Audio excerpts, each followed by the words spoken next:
Hello friends, सभी को नमस्कार। Welcome back to my YouTube channel. साथियों, आज की वीडियो मिशन प्रेरणा मॉड्यूल आधारित ऑनलाइन परीक्षा से संबंधित है। 20 फरवरी को जनपद सोनभद्र के भिवनी ब्लॉक में आधारशिला, ध्यानाकर्षण और शिक्षण संग्रह मॉड्यूल से संबंधित एक ऑनलाइन परीक्षा का आयोजन किया गया। साथियों, इस एग्ज़ाम में कुल मिलाकर 50 क्वेश्चन पूछे गए थे जो बहुत टिपिकल थे। साथियों, इस प्रकार की वीडियो बनाने का उद्देश्य सिर्फ इतना है कि आप सभी जानते हैं हमारे प्रदेश में मिशन प्रेरणा चल रहा है और मिशन प्रेरणा के अंतर्गत हम सभी टीचर्स को 3 मॉड्यूल्स प्रोवाइड कराए गए थे, जिनमें आधारशिला, ध्यानाकर्षण और शिक्षण संग्रह मॉड्यूल थे। हमारे बेसिक शिक्षा विभाग के अधिकारी यह जानना चाहते हैं कि हम शिक्षकों ने इन मॉड्यूल को कितना पढ़ा है और कितना हमने इनके विषय में जाना है। इसी को लेकर विभिन्न जनपदों में इस प्रकार का एग्ज़ाम हो रहा है। इस प्रकार की वीडियो बनाने से मेरे साथ साथ आपके भी तैयारी हो जाएगी। साथियों, यह एग्ज़ाम लगभग सभी जनपदों में होना है, कुछ में हो चुका है और जहाँ पर नहीं हुआ है वहाँ पर होना है। तो साथियों, अगर आपके यहाँ पर ये एग्ज़ाम नहीं हुआ है तो आप अपनी तैयारी करते रहें, अपने आप को अपडेट रखें। तो आज की वीडियो शुरू करने से पहले आपसे निवेदन है कि यदि आपने अभी तक मेरा यूट्यूब चैनल सब्सक्राइब नहीं किया है तो प्लीज़ आप मेरा यूट्यूब चैनल सब्सक्राइब करें, जिससे आपको इसी प्रकार की वीडियो जो शिक्षकों से संबंधित होती हैं वो समय समय पर मिलती रहा करें। अगर आप इस प्रकार की वीडियो को अपने व्हाट्सएप या टेलीग्राम पर पाना चाहते हैं तो मैंने इसके लिए व्हाट्सएप और टेलीग्राम ग्रुप बनाए हैं। आपको दोनों ग्रुप का लिंक इस वीडियो के डिस्क्रिप्शन बॉक्स में मिल जाएगा। आप मेरे व्हाट्सएप नंबर 9897961422 पर भी संपर्क कर सकते हैं। तो शुरू करते हैं आज की वीडियो और देखते हैं जनपद सोनभद्र के भिवनी ब्लॉक में कौन कौन से क्वेश्चन पूछे गए थे। आधारशिला, ध्यानाकर्षण, शिक्षण संग्रह और मिशन प्रेरणा आधारित द्वितीय प्रश्नोत्तरी प्रतियोगिता। साथियों, इससे पहले भी यहाँ पर ये एग्ज़ाम हुआ है। अब यहाँ पर 20 फरवरी को ये एग्ज़ाम दोबारा हुआ है। इसमें लिखा है कि आज दिनांक 20 फरवरी 2021 को 1 बजे से 2 बजे तक ऑनलाइन संपन्न होगी ये परीक्षा। सभी विद्यालयों के शिक्षकगण स्वेच्छानुसार प्रतिभाग करें। चलिए पहला क्वेश्चन देखते हैं। संख्या पूर्व अवधारणा आधारित हस्त पुस्तिका के किस भाग में वर्णित है? क्वेश्चन ध्यान से देखें। संख्या पूर्व अवधारणा आधारशिला हस्त पुस्तिका के किस भाग में वर्णित है? ऑप्शन 1 भाग 3, ऑप्शन 2 भाग 2, ऑप्शन 3 भाग 1, ऑप्शन नंबर 4 भाग 4। इसका सही जवाब है ऑप्शन नंबर 1 भाग 3। अगला प्रश्न, प्रगति का सतत आकलन को क्या कहते हैं? रचनात्मक आकलन, अंक आधारित आकलन, स्व आकलन, व्यापक आकलन। इसका सही जवाब है प्रगति के सतत आकलन को रचनात्मक आकलन कहा जाता है। Option number 1 is the right answer. Next question, सह शैक्षिक गतिविधियों के अंतर्गत क्या आता है? चित्रकला, कहानी, उपरोक्त सभी, वाद विवाद। साथियों, सह शैक्षिक गतिविधियों के अंतर्गत ये सभी चीज़ें आती हैं, जिनमें चित्रकला भी शामिल है, कहानी भी और वाद विवाद भी। तो इसलिए इसका सही जवाब होगा विकल्प नंबर 3, उपरोक्त सभी। अगला प्रश्न, प्रार्थना स्थल पर कौन सी गतिविधि कराई जा सकती है? Cricket, football, tennis. Next option, योग, पीटी, व्यायाम। ऑप्शन नंबर 3 खो खो, कबड्डी, कुश्ती। ऑप्शन 4 दौड़, कूद, वॉलीबॉल। तो साथियों, सही जवाब आप सभी जानते हैं इसका। प्रार्थना स्थल पर योग, पीटी और व्यायाम कराया जा सकता है। ऑप्शन नंबर 2 इसका सही जवाब होगा। अगला क्वेश्चन देखते हैं। कक्षा में गतिविधि के दौरान आप क्या करेंगे?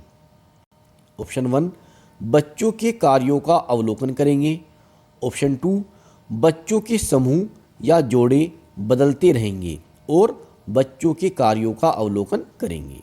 ऑप्शन थर्ड, चुपचाप खड़े रहेंगे। ऑप्शन फोर, बच्चों के समूह या जोड़े बदलते रहेंगे। इसका सही जवाब है ऑप्शन नंबर 2, बच्चों के समूह या जोड़े बदलते रहेंगे और बच्चों के कार्यों का अवलोकन करेंगे। नेक्स्ट क्वेश्चन है, निम्नलिखित में से कौन सी शिक्षण तकनीक है? ऑप्शन नंबर 1, सकारात्मक प्रतिपुष्टि देना यानी कि पॉजिटिव फीडबैक। ऑप्शन 2, उपरोक्त सभी। ऑप्शन नंबर 3, परिवेश ई संसाधनों का उपयोग। ऑप्शन 4, अर्जित ज्ञान की पुनरावृत्ति। तो इसका सही जवाब है उपरोक्त सभी। साथियों, इसमें 3 जो ये दी गई हैं सभी शिक्षण तकनीक हैं। सकारात्मक प्रतिपुष्टि देना भी एक शिक्षण तकनीक है, परिवेशीय ई संसाधनों का उपयोग यह भी एक शिक्षण तकनीक है, और अर्जित ज्ञान की पुनरावृत्ति यह भी एक शिक्षण तकनीक है। इसलिए इसका सही जवाब होगा विकल्प नंबर 2। अगला प्रश्न, अभिभावक बच्चों को किस तरह मदद कर सकते हैं? ऑप्शन 1, उपरोक्त में से कोई नहीं। दूसरा है कमियां निकाल कर। तीसरा विकल्प, कठिन कार्यों में लगाकर। ऑप्शन नंबर 4, अपेक्षित सहयोग सुधार करके। इसका सही जवाब है अपेक्षित सहयोग सुधार करके, ऑप्शन नंबर 4। अगला प्रश्न, इंडोर गेम के अंतर्गत कौन सा खेल आता है? साथियों, इंडोर गेम का मतलब है जो गेम घर के अंदर खेले जा सकते हैं। तो यहाँ पर ऑप्शन है बैडमिंटन, वॉलीबॉल, शतरंज, फुटबॉल। तो जाहिर सी बात है बैडमिंटन, वॉलीबॉल और फुटबॉल इनको खेलने के लिए तो एक मैदान की ज़रूरत होती है जो घर से बाहर ही होता है। घर में तो हम केवल शतरंज ही खेल सकते हैं। तो सही जवाब होगा ऑप्शन नंबर 3, शतरंज। अगला क्वेश्चन है, कौन सी चीज़ शिक्षण कार्य को रोचक व प्रभावी बनाती है तथा बच्चों को स्वयं करके सीखने का अवसर भी देती है? ऑप्शन नंबर 1, शिक्षण योजना।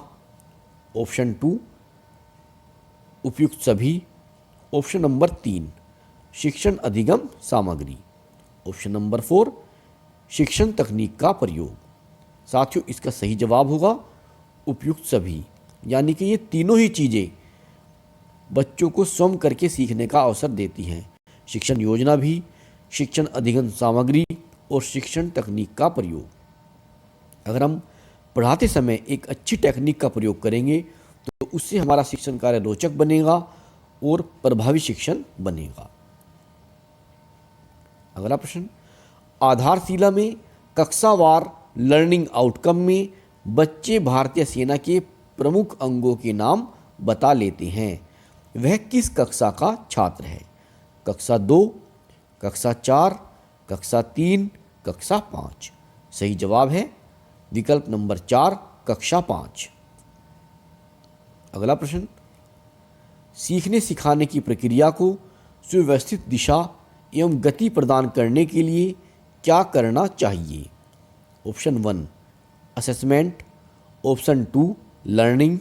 Option number 3, formative. Option number 4, achievement. सही जवाब है ऑप्शन नंबर 1, असेसमेंट। सीखने सिखाने की प्रक्रिया को सुव्यवस्थित दिशा एवं गति प्रदान करने के लिए हमें बच्चों का टेस्ट लेते रहना चाहिए। नेक्स्ट क्वेश्चन है, पृष्ठ पोषण का शाब्दिक अर्थ क्या है? ऑप्शन 1, फीडबैक सीखने का उचित सुझाव। ऑप्शन 2, पीछे से सहयोग करना। ऑप्शन 3, कुपोषण हेतु कार्य करना। ऑप्शन नंबर 4, कोई नहीं। सही जवाब है ऑप्शन नंबर 1, फीडबैक सीखने का उचित सुझाव। अगला प्रश्न, बच्चों को समय की महत्ता समझाने के लिए शिक्षक क्या करें? ऑप्शन 1, समय सारणी का ध्यान रखें। ऑप्शन 2, शिक्षक स्वयं समय पर आए। ऑप्शन नंबर 3, उपयुक्त सभी। ऑप्शन नंबर 4, समय सारणी के अनुसार शिक्षण कार्य करें। इसका सही जवाब होगा विकल्प नंबर 3, उपरोक्त सभी। बच्चों को समय की महत्ता समझाने के लिए टीचर को समय सारणी का ध्यान रखकर पढ़ाना चाहिए और स्वयं भी क्लास में समय पर आना चाहिए और जो टाइम टेबल है विद्यालय का उसके अनुसार ही शिक्षण कार्य करना चाहिए। अगर हम इन सब बातों का ध्यान रखेंगे तो बच्चों को समय का महत्व समझ में आ जाएगा। अगला प्रश्न, बोल भाई कितना गतिविधि द्वारा क्या सिखाया जाता है? खेल सिखाना, सामाजिक विषय का समूह में रहना, गणित की संख्या ज्ञान, कोई नहीं। सही जवाब विकल्प नंबर 3, गणित की संख्या ज्ञान। अगला प्रश्न, बच्चों की आँख, कान, नाक की सफाई की जांच करें। 2 दिन में, नियमित प्रतिदिन, 3 दिन में, केवल 1 दिन। इसका सही जवाब है बच्चों की आँख, कान और नाक की सफाई की जांच प्रतिदिन करना चाहिए। Option number 2। नेक्स्ट क्वेश्चन है, एक आदर्श कक्षा में बच्चों की क्रियाशीलता कितने प्रतिशत होनी चाहिए? 75 से 80%, 5 से 10%, 50%, 25%। साथियों, एक आदर्श कक्षा में बच्चों की क्रियाशीलता 75 से 80% के मध्य में रहनी चाहिए। सही जवाब है ऑप्शन नंबर 1। अगला प्रश्न, साइना नेहवाल किस खेल से संबंधित है? Table tennis, badminton, hockey, cricket. सही जवाब है बैडमिंटन, विकल्प नंबर 2। अगला प्रश्न, नियोजन का अर्थ है गोष्ठी करना, कार्यशाला करना, प्रतियोगिता कराना, कार्य योजना बनाना। सही जवाब है कार्य योजना बनाना, विकल्प नंबर 4। अगला प्रश्न, एथलेटिक्स में कौन सा खेल आता है? विकल्प number 1, kho kho, kabaddi, volleyball. Option 2, दौड़, कूद, फेंक। ऑप्शन नंबर 3, फुटबॉल, हॉकी, शतरंज। ऑप्शन नंबर 4, उपरोक्त सभी। इसका सही जवाब है विकल्प नंबर 2, दौड़, कूद और फेंक। ये तीनों एथलेटिक्स में आते हैं। ये तीनों खेल ही एथलेटिक्स में आते हैं। अगला सवाल है, निम्नलिखित में से कौन एक शिक्षण तकनीक नहीं है? कठिन से सरल की ओर। ऑप्शन 1, कठिन से सरल की ओर। ऑप्शन 2, शिक्षण अधिगम सामग्री का उपयोग। ऑप्शन 3, शैक्षिक भ्रमण। ऑप्शन नंबर 4, बच्चों के लिए कार्य पत्रक। इसका सही जवाब है ऑप्शन नंबर 1, कठिन से सरल की ओर। नेक्स्ट क्वेश्चन है, प्री नंबर कॉन्सेप्ट का क्या तात्पर्य है? ऑप्शन 1, संख्या पूर्ण अवधारणा। ऑप्शन 2, इनमें से कोई नहीं। ऑप्शन 3, संख्या रहित अवधारणा। ऑप्शन 4, संख्या सहित अवधारणा। इसका सही जवाब है विकल्प नंबर 1, संख्या पूर्ण अवधारणा। अगला प्रश्न, बच्चों की बैठक व्यवस्था किस प्रकार की होनी चाहिए? अर्धचंद्राकार, वृत्ताकार, छोटे समूहों में, उपरोक्त सभी। सही जवाब है विकल्प नंबर 4, उपरोक्त सभी। बच्चों की बैठक व्यवस्था अर्धचंद्राकार हो, वृत्ताकार हो और छोटे समूहों में होनी चाहिए। अगला प्रश्न, ध्यानाकर्षण शिविर में प्रथम सप्ताह में आप इनमें से किन किन तकनीकों का प्रयोग करेंगे? ऑप्शन नंबर 1, संसाधनों से पूर्व कक्ष का वातावरण। दूसरा विकल्प, उपयुक्त सभी। तीसरा है बैठक व्यवस्था कक्षा प्रबंधन। और विकल्प नंबर 4 है रोचक प्रस्तावना। इसका सही जवाब है उपरोक्त सभी। ध्यानाकर्षण शिविर के प्रथम सप्ताह में हम इन तीनों तकनीक का प्रयोग करेंगे। नेक्स्ट क्वेश्चन है, आयोजन क्या है? ऑप्शन नंबर 1, कार्यक्रम क्रियान्वयन। ऑप्शन 2, चर्चा करना। ऑप्शन 3, प्रशिक्षण देना। ऑप्शन 4, प्रेरित करना। इसका सही जवाब ऑप्शन नंबर 1, कार्यक्रम क्रियान्वयन। नेक्स्ट क्वेश्चन है, किस कक्षा के बच्चे को पारिवारिक रिश्ते की पहचान कर उनके नाम बता लेना चाहिए? ऑप्शन नंबर 1, कक्षा 1। नेक्स्ट है कक्षा 2, कक्षा 3, कक्षा 5। इसका सही जवाब है विकल्प नंबर 4, कक्षा 5। अगला क्वेश्चन है, बच्चों के किन पक्षों का आकलन किया जाना चाहिए?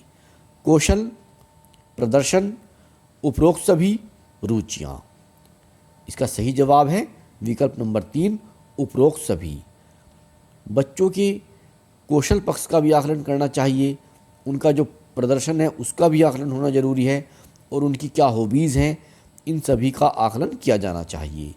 इसलिए इसका सही जवाब है विकल्प नंबर 3। अगला क्वेश्चन है, कक्षा शिक्षण के दौरान क्या नहीं करना चाहिए? ऑप्शन 1, बच्चों के कार्यों का अवलोकन। ऑप्शन 2, बच्चों से बातचीत। ऑप्शन नंबर 3, इनमें से कोई नहीं। ऑप्शन 4, बच्चों में भेदभाव। इसका सही जवाब है विकल्प नंबर 4, बच्चों में भेदभाव। अगला प्रश्न, छात्र गुणा के 75% प्रश्न हल कर लेता है, यह किस कक्षा का लक्ष्य है? ऑप्शन 1, कक्षा 2। ऑप्शन 2, कक्षा 5। ऑप्शन 3, कक्षा 4। ऑप्शन नंबर 4 है कक्षा 3। इसका सही जवाब है विकल्प नंबर 3, कक्षा 4। अगला क्वेश्चन, आधारशिला में मूल्य झपट्टा का वर्णन किया गया है, जो है कहानी, लर्निंग आउटकम, कोई नहीं, गतिविधि। इसका सही जवाब है मूल्य झपट्टा आधारशिला मॉड्यूल में एक गतिविधि है जिसका वर्णन इसमें किया गया है। नेक्स्ट क्वेश्चन है, अभ्यास के अवसर देना, तकनीकी कौन सा लाभ मिलता है? ऑप्शन 1, शिक्षक में अपने शिक्षण के प्रति संतुष्टि का भाव आएगा। ऑप्शन 2, विषय वस्तु की समझ एवं स्वच्छता आएगी। ऑप्शन 3, बच्चों एवं शिक्षक की मध्य सहमति आएगी। ऑप्शन 4, बच्चों में संबंधित दक्षता की स्थायी समझ बनेगी। सही जवाब है विकल्प नंबर 4, बच्चों में संबंधित दक्षता की स्थायी समझ बनेगी। अगला सवाल, बच्चा बड़े अनुच्छेद को नहीं पढ़ पाता है, परंतु छोटे अनुच्छेद को पढ़कर 75% प्रश्न हल कर लेता है, यह किस कक्षा का प्रेरणा लक्ष्य है? Option number 1, 5। ऑप्शन 2, कक्षा 3। ऑप्शन नंबर 3 है कक्षा 2। ऑप्शन नंबर 4 है कक्षा 4। इसका सही जवाब है ऑप्शन नंबर 4, यह कक्षा 4 का प्रेरणा लक्ष्य है। शिक्षण कार्य के पूर्व शिक्षक को क्या तैयारी करनी होगी? ऑप्शन 1, उपयुक्त सभी। ऑप्शन 2, समूह निर्धारण। ऑप्शन नंबर 3, समय सारणी।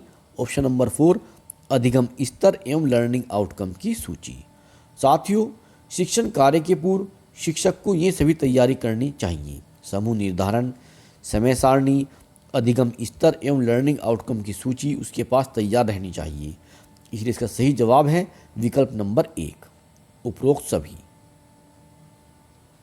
नेक्स्ट क्वेश्चन है, किस कक्षा के बच्चों को कैलेंडर से ढूंढकर तिथि और माह ज्ञात कर लेना चाहिए? ऑप्शन नंबर 1, कक्षा 2। ऑप्शन नंबर 2, कक्षा 5। ऑप्शन नंबर 3, कक्षा 3। ऑप्शन नंबर 4, कक्षा 4। इसका सही जवाब है विकल्प नंबर 3, कक्षा 3। अगला प्रश्न, दार्शनिक संख्या पद्धति में 10 इकाइयों की एक, यहाँ पर रिक्त स्थान है, बनाती है। ऑप्शन नंबर 1, संख्या पद्धति। ऑप्शन नंबर 2, दहाई। ऑप्शन नंबर 3, कोई नहीं। ऑप्शन नंबर 4, समितियाँ। इसका सही जवाब है विकल्प नंबर 2, दहाई। अगला प्रश्न, वर्तमान समय में बच्चों की प्रगति का आकलन कैसे करते हैं? अर्धवार्षिक परीक्षा के द्वारा, वार्षिक परीक्षा के द्वारा, उपरोक्त सभी, सत्र परीक्षा। तो साथियों, उसका सही जवाब है विकल्प नंबर 3, उपरोक्त सभी। वर्तमान समय में सबसे पहले हम सत्र परीक्षा कराते हैं, उसके बाद अर्धवार्षिक परीक्षा होती है, अर्धवार्षिक परीक्षा के बाद एक बार फिर सत्र परीक्षा होती है, और उसके बाद वार्षिक परीक्षा का आयोजन किया जाता है। अगला प्रश्न है, आधारशिला शिक्षक हस्त पुस्तिका में गणित सीखने के कितने उपकरण बताए गए हैं? ऑप्शन नंबर 1, भाग 6। ऑप्शन नंबर 2 भाग 3, ऑप्शन नंबर 3 भाग 4, ऑप्शन नंबर 4 है भाग 5। साथियों, ये सवाल थोड़ा गलत लिखा हुआ है। आधारशिला हस्तपुस्तिका में जो गणित सीखने के उपकरण हैं वो भाग 3 में बताए गए हैं। यहाँ पर इन्हें भाग पूछना था, लेकिन इन्होंने टाइपिंग में मिस्टेक है। तो इसका सही जवाब है आधारशिला शिक्षक हस्तपुस्तिका में गणित सीखने के जो उपकरण हैं वो भाग 3 में बताए गए हैं। अगला प्रश्न, सामान्यतः गणित पढ़ाने हेतु आधारशिला शिक्षक हस्तपुस्तिका में कितने मिनट की शिक्षण योजना बताई गई है? 30 मिनट, 15 मिनट, 40 मिनट, 45 मिनट। इसका सही जवाब है 40 मिनट, विकल्प नंबर 3। अगला प्रश्न, एक आदर्श कक्षा में शिक्षक की बच्चों के साथ क्रियाशीलता कितने प्रतिशत होनी चाहिए? 75%, 75 से 80%, 50%, 5 से 10%। इसका सही जवाब है विकल्प नंबर 4, 5 से 10%। अगला प्रश्न, गणित की मौलिक संक्रियाएं होती हैं 4, 3, 6, 5। साथियों, गणित की मौलिक संक्रियाएं होती हैं 4, जोड़, घटा, गुना और भाग। नेक्स्ट क्वेश्चन है, बच्चों को कार्य के दौरान या बाद में किस प्रकार की टिप्पणियां दी जाएं जिससे उन्हें प्रोत्साहन मिले? नकारात्मक, तुलनात्मक, सकारात्मक, रचनात्मक, हतोत्साहन। इसका सही जवाब है विकल्प नंबर 3, सकारात्मक, रचनात्मक। बच्चों को कार्य के दौरान पॉजिटिव फीडबैक जरूर देना चाहिए जिससे उनको प्रोत्साहन मिलता है। अगला सवाल है, संसाधनों से पूर्ण कक्षा कक्षीय वातावरण से कौन सा लाभ होगा? सीखने में आनंद आएगा, आकर्षक वातावरण होने से रचनात्मक प्रवृत्ति में वृद्धि होगी, उपरोक्त सभी।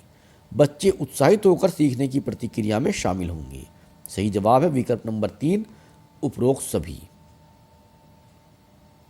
नेक्स्ट क्वेश्चन है, ध्यानाकर्षण शिविर में परिवेश या संसाधनों का उपयोग एवं शैक्षिक भ्रमण तकनीक का प्रयोग कब करेंगे?